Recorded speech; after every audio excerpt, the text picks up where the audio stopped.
By the end of this episode, that car is getting painted.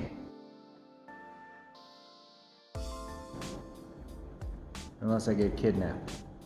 But then there wouldn't be a video at all. So I'm glad you're watching. I hope. The plan is to get the whole outside in the high build primer, clean everything, spray the door jambs with the paint, assemble everything one last time, and then the whole outside of the car will be in the high build primer. I can do my final block sanding and then spray the outside of the car. This is the goal anyway, but I've got 100 different things going on at once with the hood.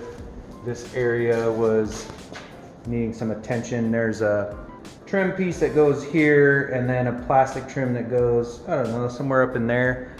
So I've got to get this panel flat. The other side also needs to be flat. For the most part, it looks like it's there, but there's a little bit of pitting from old rust that was sandblasted out. I did spend another 2 days on these arches. They weren't, I mean, if you stare at them long enough, they're just never ever going to be perfect. A couple pinholes that I'm finishing in there, but I spent a couple days on these arches. On these arches. I don't think they're ever going to be perfect. I could stare at them forever and find things that I want to change about it, but sure, looks like a CRX to me. There were a couple pinholes right here that I filled in with putty and then primed. So I'm just going over all of the spots just to make sure before I spray that high build primer on the car that everything is the way that I'm going to want it.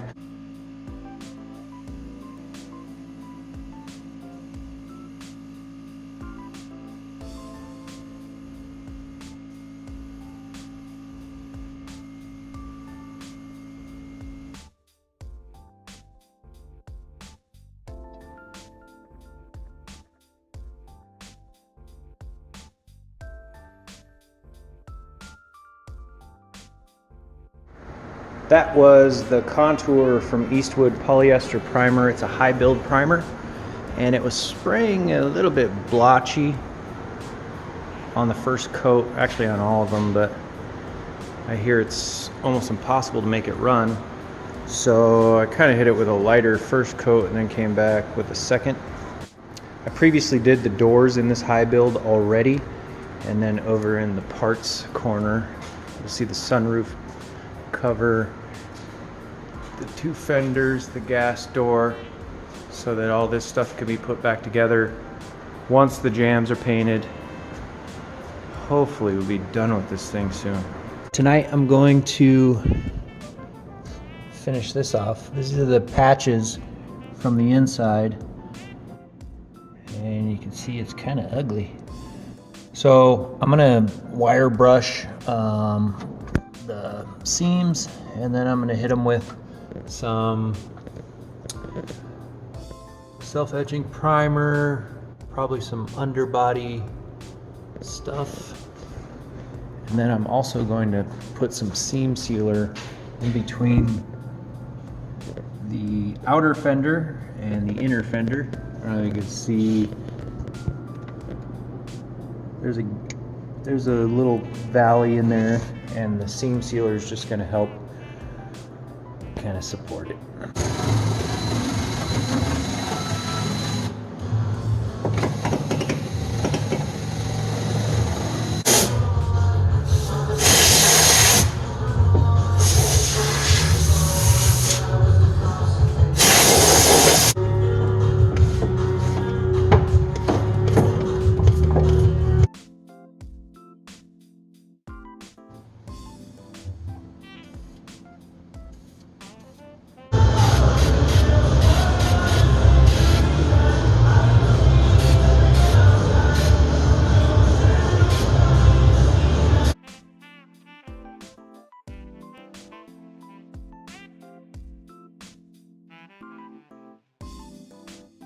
What I'm using for the underbody coating and in the fender wells is this Summit rubberized undercoat.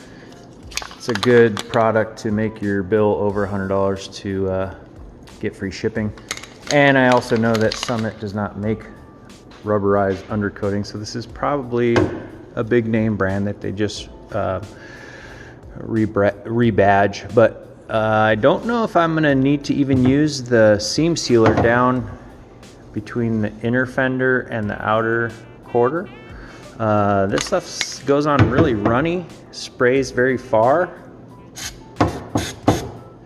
and I can actually get down in there, just put it on a little heavy and it runs down into that crevice. I still might do the seam sealer just because I have it, but this stuff is working pretty good. Cover those welds pretty good. Also has sound deadening capabilities, which I enjoy. I will be putting a small stereo in this one. Nothing crazy, but I was going to use some sound deadening material in these inner fenders, and I probably still will put some small pieces. Nothing crazy, not like a sound competition car or anything, but just to take some of the tin can away from it. I also sprayed a little bit of that rubberized undercoating in the bottoms of these doors. Did also do the front. I got another tip from Nate at another EFN vlog. He did some painting last week, and he mentioned to cover these holes with tape, because as you're spraying underneath here, that stuff's gonna all come through, in this case on my painted engine bay.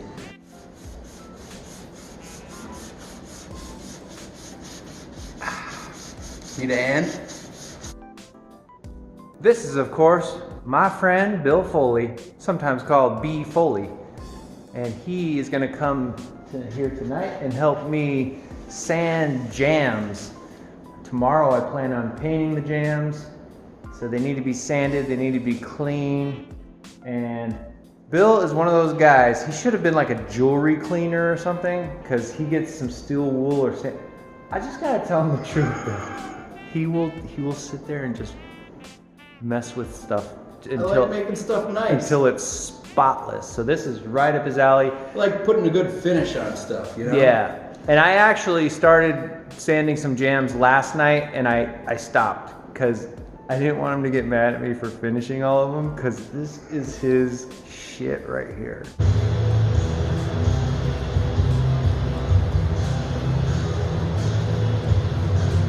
These jams have all been sanded and primed. Yeah. And before paint can go on, they need to be sanded again. So I'm using some 320 grit sandpaper, which the sealer will fill those scratches.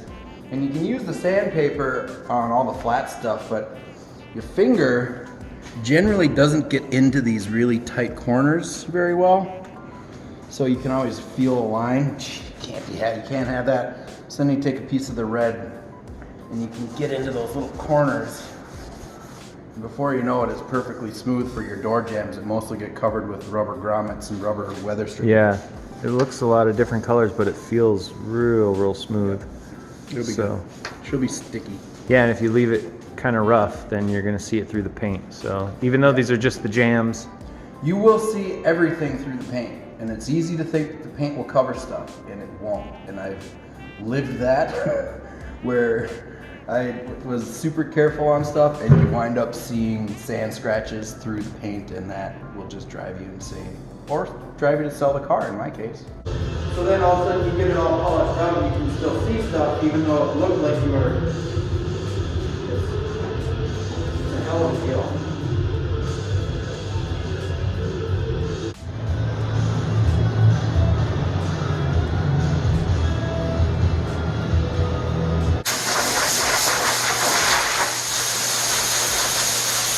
man, look at this bang up job that Bill did. There's a seam right here from previously where they hit my head on the lift. Quit laughing, Jack. That's what lifts suck for, because it gives you something to hit your head on. Considering what it was when you got it, this thing was, in my opinion, junkyard bound. I even think I tried to talk you out of painting this car. I think I was like, this is a Bill is a roach. well, but you're always in favor of original paint, even if there's only a little bit left. Yeah. No, I was painting this thing no matter what. And you're gonna see why pretty soon. It'll be good. Do it again next week. Fuck yeah, we will. Thanks, Bill. All right. I've got this fan blowing out as I clean, so I'll sweep the majority of this up, and then I'll break out the electric power washer, and that always makes me very happy.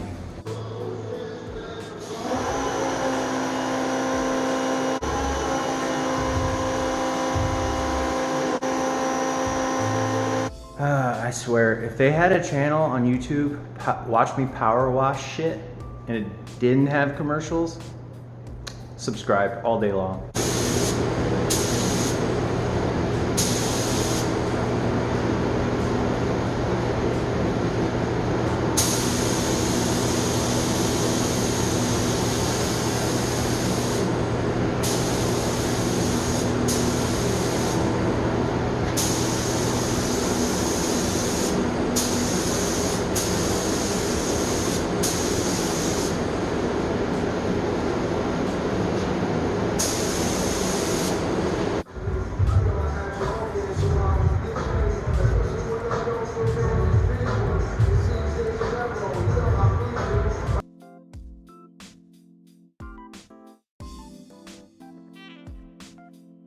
Now that I've got the jambs painted, I thought I would take this time to clean up. You know I'm big on cleaning up. Clean up before going to the next step. Look, that's been in a long time. And give that paint and clear a little bit of time to cure. It's fine. I'll probably start hanging the doors and stuff today. I've also got another little workbench here that I'm trying to organize. And that brings me to today's top tip.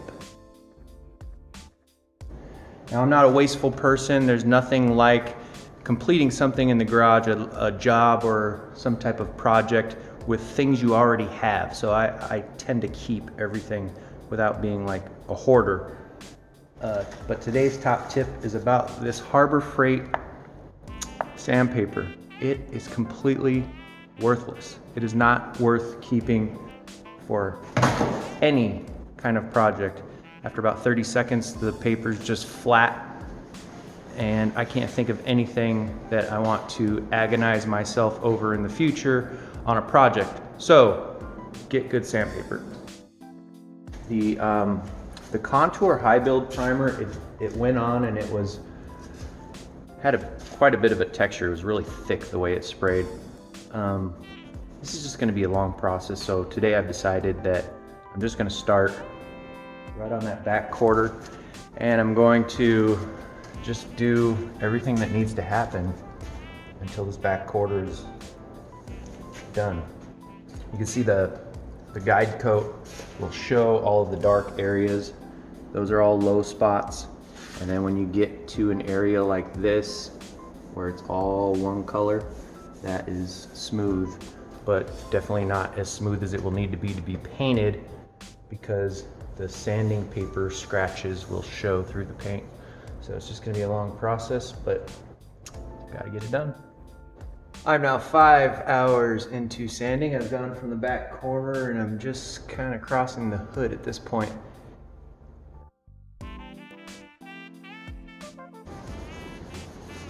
The last sanding step that I did was with the maroon Scotch-Brite. And that's supposed to be a 400 grit scratch, which this is a 400 grit paper. And then I put, misted it with some guide coat. So as tedious as this is, it's pretty satisfying, because you go from this to the final finish, or what the final finish will be, and it's so smooth. Just a little bit more sanding and then making that go away, and then it comes out good. Or if you're young static, Gucci taters. There is no time like now to get learnt. I'm getting learnt today. when I did the other side, I was taking the impression that the 400 wet sanding was just to make the surface smooth so that the paint, you wouldn't see any sanding scratches or anything. So I did not use a block on the other side, which now I've got to go do the other side all over again. Because looking at this fender after the filler primer and using a block this time, you can see the old primer is the light, the new primer is the dark. There's the crease that I was seeing. And then there's a ton of other stuff in that fender that I'm glad I figured out what the hell I was doing before spraying paint on it, because that small step that I intended on skipping, blocking, I didn't think it was going to be shaping anything. I thought it was just going to be making the surface smooth. And I was wrong, but we're still in good shape. Okay, the sanding is done. That was probably about, I don't know, 10 hours. But the car is looking good. It is very smooth.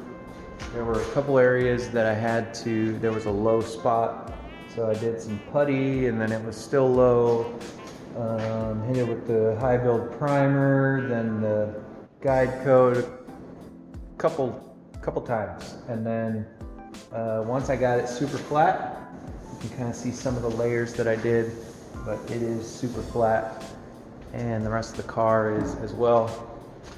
This is our panel that we learned how to wet sand, so I was able to make that good. There's a couple of bare metal spots, just happened to sand through there. I decided to pick up all the plastic because, well, there's no more sanding, so I can just start with a fresh booth. Today is the day that all this body work will hopefully pay off and I'll figure out how to paint my first car. So what I'm doing right now is I'm creating a booth. Now I do have a lot of experience painting houses, commercial buildings, things like that when I had a painting company in the past. So when it comes to the booth, I got this. What I've done is I've run a tape line up on the wall all the way around. I'm going to attach to that beam, then I'm going to wrap around the lift, ending at my starting point back there. And there are a couple things that you want to do when you make a booth. Usually you'll want to put thick plastic on the floor. That is a 3 or a 4 mil plastic, heavy enough to where your paint sticky shoes are not going to pick up this really thin stuff. I think I'm going with wet floor today. So I don't have thick plastic, but I'm going to go with wet floor, which is from the car painting world. So I'm going to do that. Let me show you a little trick in the corners to not really F yourself. For the walls and the hanging plastic, we want to use a 0.3 or a 0.4 mil plastic. It's a real thin plastic.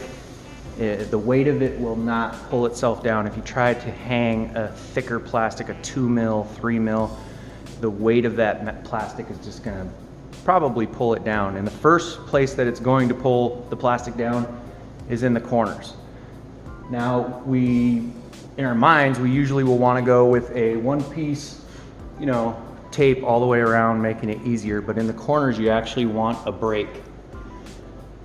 Many, many, many years ago, I worked with a young lad named Trayvon West, who came up with the Studovich, which is what we're going to do right here. The Studovich method is when you get to a corner, we've got our thin plastic here, what you want to do is you want to leave quite a bit of slack in this corner and just tack to your other wall with the plastic. If you have any kind of tension on this corner, like you try to do a one-piece plastic all the way around, just make it tight, it's going to come down. It's just definitely going to come down. But if you put this slack here, it has no tension on the corner. Ta-da! And there is the Studovich. Now once the thin plastic is up, it's going to help us see where the draft is going. You'll see around the windows and such, the plastic will either pull in or push out. It'll help us figure out which way the air is blowing and how to evacuate the overspray cloud. But when you're doing your corners, the plastic's flying around, it's going to put tension on this corner if you do it tight. But with the Studovich, it's not going to pull it down.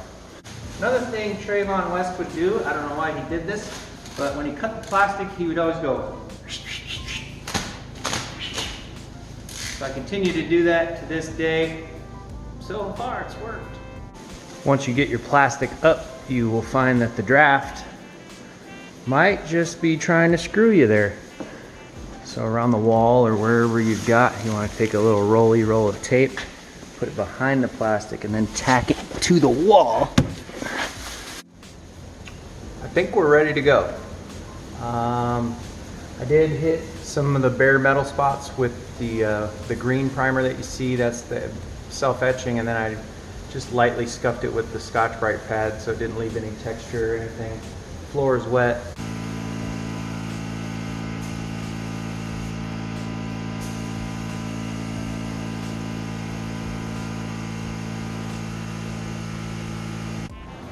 All right, this has 2 coats on it, and I've run into a couple things. There was a fisheye right in the fender here that I took a photo of.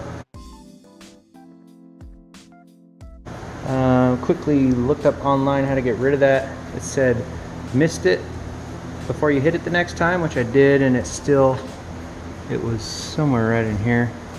But what I ended up doing was quick swipe with lacquer thinner and then a quick swipe with wax and grease remover. I think we got one more fatty coat to go. I just keep looking at this color, it just keeps getting better. I've got everything wiped down with the tack cloth.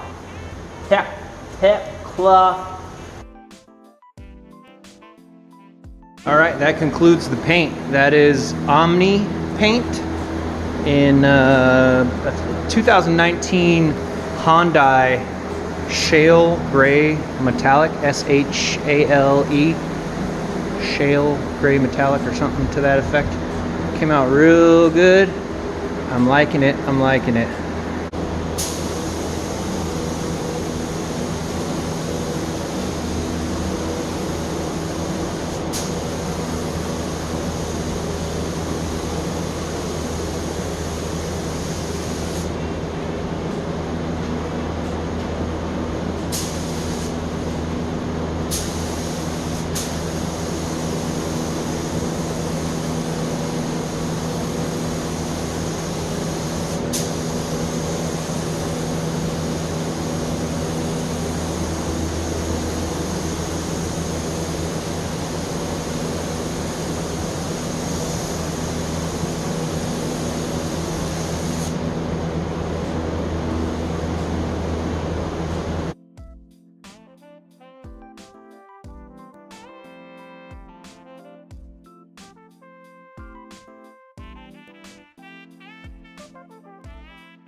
That was definitely a long day, but I stuck to the plan, and for the most part, everything went well. With all my painting experience in houses and hiding things in drywall and stuff like that, I always wanted to paint a car, like for real. And today I did it. Look at this shit.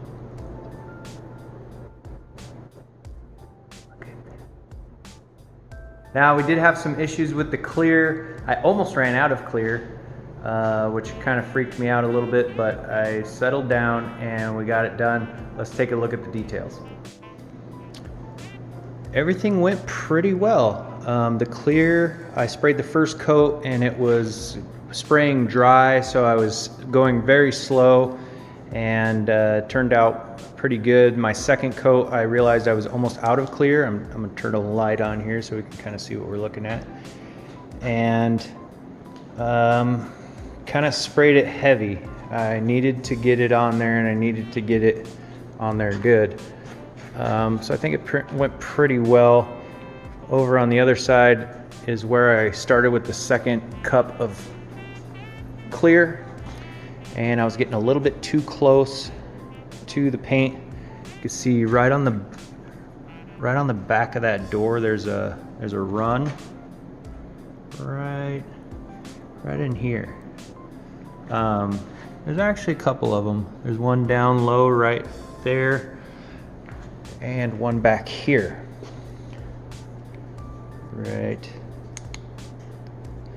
there. Those can be sanded out, buffed out. This car, I'm wanting it to look like it came from the factory this way, so we're not gonna do crazy cut and buff to the point where it looks like glass. Just trying to get it to look like a normal Honda would. So that went pretty well. A couple little dirt nibs in the clear, but that can all be sanded out. Overall, I'm very happy with it. You might be saying to yourself, where's the bumpers? The bumpers are still over here in the pile. Those are the plastic or rubber bumpers along with the sunroof panel. I'm gonna do those separately. This was the first time I ever painted a car, so I didn't want to have the car and a bunch of pieces, have something go wrong, shit just dominoes, and then it ends up not the way I wanted it. Stuck to the car, which is good because I used every drop of clear that I had, and if I had more clear I would have put more clear on there, and I probably wouldn't have tried to overcompensate putting the gun so close and get this clear on this car and get those runs. But this is how these things roll out, and that's not a huge problem. So I'm happy with the results. I'm gonna order some more clear from Summit, and we'll get the bumpers and the sunroof panel painted. Man, this car has come a long way in just over a year. If you look back on the channel, you'll see the video where we first got it, tore it down. Me and Bill went to the junkyard, got the B20 for it. It went to sandblasting, it came back. We did all that body work. You'll remember that was multiple episodes. And it's assembly time now. So the next video, I'm going to probably get the glass guy out here. I'm not gonna do that by myself. I'll get the glass in the car, and then we'll go up to the attic. That up there is the attic. There are 3 CRXs worth of parts, every clip, everything. So we'll be able to go up there, start choosing the correct parts or the best parts, cleaning them, and putting this back together. We've got about 4 months until spring, and this car will be on the road. Another thing I'll be doing shortly, probably the next video, maybe, I've got the 99 2000 SI wheels. That's just one of them. I'm going to paint those to mimic the machine face. Sounds like a challenge, but I'm up for it. So we're gonna be doing that on the channel too. So if you like the videos, you like CRXs, you like, I don't know, we have car problems everywhere, as you can tell. The FRS needs the 2J taken out of it so we can get to the clutches. We're gonna be doing all that stuff. So stay tuned, hit the subscribe button, and we will see you next time.